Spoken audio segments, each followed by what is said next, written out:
তো গাইজ মই আহিছোঁ আজি আমাৰ গাঁৱৰ ওচৰতে হয় চেণ্ট্ৰেল মুগা ফাৰ্ম তাতে আহিছোঁ আৰু ইয়াতে মানে বন্য ৰেচম কৃষি মেলা হৈ আছে তাতে গাঁৱৰ মানুহখিনিক আহিব দিছে মানে তাৰ অলপমান কৃষিকৰ বিষয়ে ভালদৰে আপোনালোকক বুজাই দিব আপোনালোকে চাই থাকিব ভিডিঅ'টো আৰু ভিডিঅ'টো একদম স্কিপ নকৰাকৈ চাব তেতিয়া কথাখিনি সম্পূৰ্ণ বুজিব গ'লে গাইজ এতিয়া আপুনি চাই থাকক বৰ্তমান মই এইখানে আহিছে আমাৰ চেণ্ট্ৰেল মুগা ফাৰ্মখন মই এতিয়া বৰ্তমান বাহিৰত আছোঁ এতিয়া মই ভিতৰত যাম যাই কিনে তাতে সম্পূৰ্ণ ভিডিঅ' আপোনালোকক দেখাম আপোনালোকে ভালদৰে চাব আৰু ভিডিঅ'টো স্কিপ নকৰিব তেতিয়াহে আপোনালোকে কথাখিনি ভালদৰে বুজিব পাৰিব চাই থাকিব দে আৰু চাব পাৰে মই ভিতৰত সোমাই আহিলোঁ আৰু তাতে পোষ্টাৰখন লিখি আছে চাব বন্য ৰেচম কৃষি মেলা আপোনালোকে এতিয়া ভালদৰে চাই থাকিব ধুনীয়াকৈ দেই তাকো আমি জনাবৰ কাৰণে আমাৰ ছাত্ৰ ছাত্ৰীসকলক এই কামটো আমি কৰিছোঁ লগতে খেতিয়কসকলক সহায় কৰাৰ এটা সুবিধা আমি লৈছোঁ এতিয়া আপোনালোকে খেতিৰ বিষয়ে কৈছে আপোনালোকে পকুনটো ইয়াতে দিছে মই আজি 3 দিন মানৰ আগতে পেপাৰত পঢ়িছো যে যেতিয়া মুগা খেতি কৰা যায় তেতিয়াহ'লে মুগাৰ পৰা সূতাটো ওলাবৰ কাৰণে লেটাটো গৰম পানীত দি দিয়া যায় নহয় জানো পানী দি দিয়া যায় গতিকে ভিতৰৰ যিটো পলুতে মৰি থাকে 3 দিনৰ আগতে মই এটা নিউজ পাইছো পঢ়িছো আসাম ট্ৰিবিউনত যে আমাৰ গুৱাহাটী IIT এটা টেকনলজি ডেভেলপ কৰিছে যিটো টেকনলজিৰ পৰা তেওঁলোকে ভিতৰৰ পলুটো নমৰাকে খুটা ওলাব পৰা এটা টেকনলজি তেওঁলোকে ডেভেলপ কৰিছে গতিকে চিন্তা চৰ্চাবিলাক হৈ আছে আমি যদি পলুটো নমৰাকেও যে কেনেকে ইয়াৰ পিছত আকৌ সেইটো মাৰি নেপেলোৱাকে কেনেকে খুটাটো ইয়াৰ পৰা উলিয়াব পাৰি তাৰো টেকনলজি ডেভেলপ কৰিছে অৰ্থাৎ ইয়াৰ পৰা বুজা যায় যে এই খেতিটোৰ ডিমাণ্ডটো কিমান বেছি অকল ৰেচম বিভাগে ইয়াৰ ওপৰত ৰিচাৰ্চ কৰি থকা নাই বিভিন্ন ডাঙৰ ডাঙৰ সংস্থাবিলাকেও ইয়াৰ ওপৰত ৰিচাৰ্চ কৰি আছে কেনেকে আমি এই খেতিটোক আগবঢ়াই লৈ যাব পাৰোঁ বা এই সূতাখিনি উলিয়াওঁতে পলুটো নমৰাকে কেনেকে আমি সূতাখিনি ওলাব পাৰোঁ দ্বিতীয়তে হ'ল কি আপোনালোকে সূতা পলু পুহিছে খেতি কৰিছে সূতা ওলাইছে কিন্তু সেই সূতাটোৰ পৰা যিটো প্ৰডাক্ট হয় তাৰ ভেলুটো কিমান বেছি সেইটো আমি আমাৰ খেতিয়কসকলে খুব কম বুজো আমি আচলতে আমাৰ কামখিনি আমি অকল পলুখিনি খেতি কৰি যিটো লেটাটো বিক্ৰী কৰা আমি আমাৰ বস্তুখিনি সীমাবদ্ধ কৰি ৰাখোঁ কিন্তু আমি এতিয়া ভাবিবৰ সময় হৈছে যে অকল লেটাতে সীমাবদ্ধ নকৰি তাৰ পৰা প্ৰডাক্ট ডেভেলপ কৰাৰো যাতে আমি কামখিনি আপোনালোকৰ মাজতে কৰিব পাৰোঁ কাৰণ মই আপোনালোকক এটা ডাঠি ক'ব পাৰোঁ যিমানবিলাক ডাঙৰ ডাঙৰ কৰ্পৰেটত এই খেতিবিলাকৰ প্ৰডাক্ট হয় কাপোৰ কানি বনে বস্তুখিনি কিন্তু ইয়াৰ পৰা গাঁৱৰ পৰা লয় আৰু প্ৰডাক্টখিনিওতো গাঁৱতে বনে খালি তেওঁলোকে ইয়াৰ পৰা গাঁৱৰ পৰা আপোনালোকৰ শিপিনীসকলৰ পৰা কম দামত বস্তুখিনি কিনি লৈ গৈ বাহিৰত দামত বিক্ৰী কৰে বা ব্ৰেণ্ড কৰে য'ত আপোনালোকে পুৰা যিটো খেতি কৰাৰ বা বস্তু বনোৱাৰ যিখিনি বেনিফিট পাব লাগিছিলে সেইটো আপোনালোকে কমকে পায় আৰু বাহিৰৰ কৰ্পৰেটবিলাকে বেছিকে পায় কাৰণ তেওঁলোকে তাতে ব্ৰেণ্ড কৰিব জানে গৈ কিন্তু প্ৰডাক্টটো আপোনালোকে বনায় খেতি আপোনালোকে কৰে মই আমাৰ এইখিনিতে গাৰো বাইদেউ এগৰাকী বহি আছিলে মই দেখিছিলো তেওঁ যিখন পিন্ধি আছে তাত যিটো ফুল কৰিছে সেইটো কোনো মেচিনে কৰিব নোৱাৰে সেইটো হাতে কৰিব লাগিব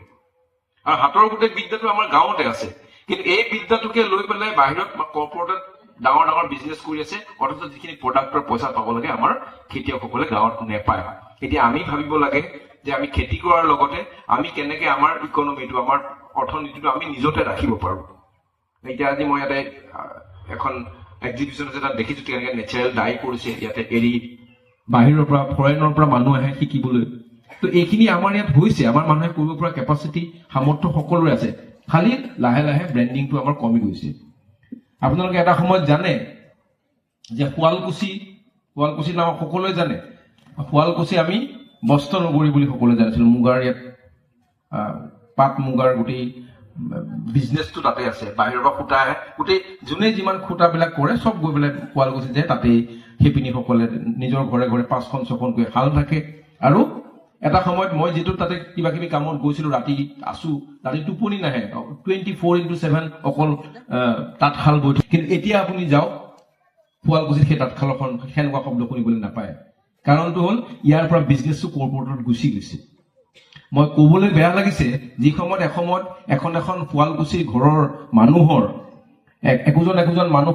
কিমান ধনী আছিল তেওঁলোকৰ কিমান শাল আছিল সেই মালিকবিলাকে এতিয়া অৰ্থৰ অভাৱত ওচৰৰ ফেক্টৰীত হাজিৰা কৰিবলৈ যায় আপোনালোকে বিশ্বাস নকৰিব মই কথা পাতি আহিছোঁ দুজন মানুহৰ লগত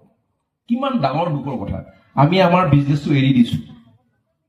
চব কৰি থাকক আপোনালোকে, খেতি কৰক, কিন্তু আমাৰ যিটো বিজনেছ, আমাৰ হাতত যিটো কেপাচিটি আছে, যিটো আমাৰ স্কিল আছে, সেই স্কিলটো আমি বাহিৰত যাব দিব নালাগে আচলতে। সেইটোকে মই আপোনালোকক আজি এই বিশেষ অনুষ্ঠানটোত মই মোৰ ফালৰ বিনম্ৰ অনুৰোধ কৰিছো, আপোনালোকৰ হাতত যিটো বিদ্যা আছে সেই বিদ্যাটো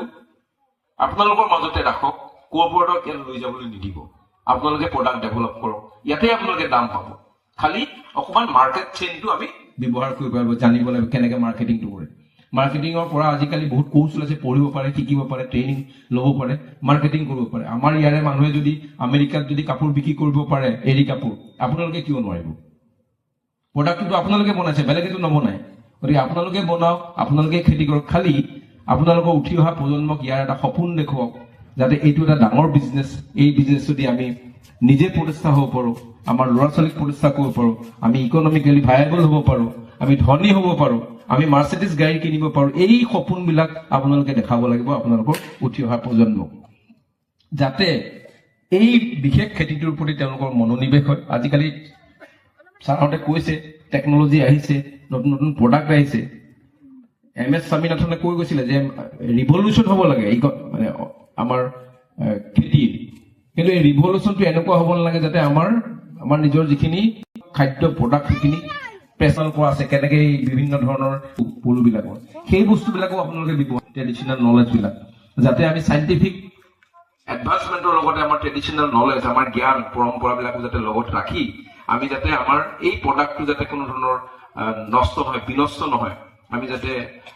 ক'বলৈ বাধ্য নহয় যে আমি পেষ্টিচাইড বা ফাংগিচাইড বা আদাৰ কেমিকেল ইউজ কৰাৰ কাৰণে আমাৰ প্ৰডাক্ট বেয়া হৈছে, সেইটো যাতে ক'বলৈ নোৱাৰি। আমি যিটো ট্ৰেডিশ্যনেল ৱেত যাতে কৰিব পাৰোঁ, সেই কথাখিনি আপোনালোকে অকণমান গুৰুত্ব দিব। কাৰণ ট্ৰেডিশ্যনেল নলেজবিলাক এতিয়াও আপোনালোকৰ গাঁৱে চবৰে জেগাত আছে। বহুত জেগাত এনেকুৱা পেষ্টিচাইড ফাংগিচাইড নিদিয়াকেও মানুহে খেতিৰ উপযোগী কৰি কিবা বেমাৰৰ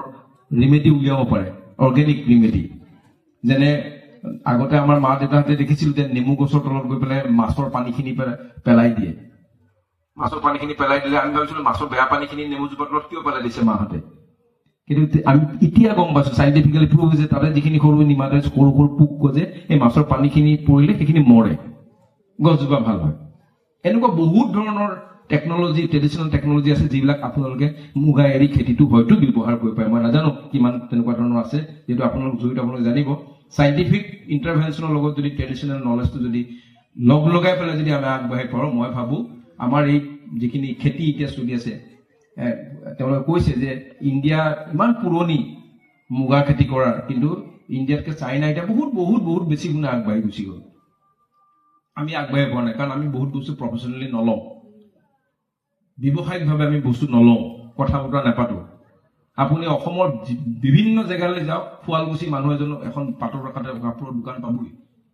তেওঁলোকৰ ব্লাডত এই কাপোৰৰ বিজনেছটো সোমাই গৈছে। ইয়াত যিবিলাক জেগাত এইটো মুগা এৰী জেগা, ইয়াৰ মানুহখিনি সেই বিজনেছটো কিয় মনত সোমাই নলয়? আৰু তেনেকুৱা এটা জেগা আছে ঢকুৱাখানা, লখিমপুৰত। ঢকুৱা খেতি আছিলে, আজিকালি নাই ঢকুৱাখানাটো, কাৰণ নতুন প্ৰজন্মই খেতিবিলাক নকৰা হ'ল। মোৰ নিজৰ ককাৰ ঘৰতে চুমনি আছিলে, আমি নিজে বাটলু গুটি বনাই পেলাই ককাহঁতৰ লগত গৈ চুম গছত যেতিয়া পলু যেতিয়া যায় সেইবোৰ চৰাই খাই বুলি বাটলু গুটি মৰা মোৰ নিজৰে মনত আছে। আমি নিজে সৰু ঘৰত আলতীয়া মাটি দি লেপি লেপি সৰু সৰু গুটি বনাই ৰ'দত শুকুৱাই। আৰু ভিডিঅ'টো প্ৰথমৰ পৰা লাষ্টলৈকে চোৱাৰ কাৰণে বহুত বহুত ধন্যবাদ। আৰু যদি ভিডিঅ'টো ভাল লাগিল আপোনালোকে প্লিজ লাইক কৰি দিব, আৰু লগতে ভিডিঅ'টো শ্বেয়াৰ কৰি দিব, আৰু পেজটো লগতে ফ'ল' কৰি ৰাখিব, আৰু যাতে এনেকুৱা দৰে ভাল ভাল ভিডিঅ' আপোনালোকৰ ওচৰত লৈ আনিব পাৰোঁ। আজিলৈ বাই বাই, আৰু এটা নেক্সট ভিডিঅ'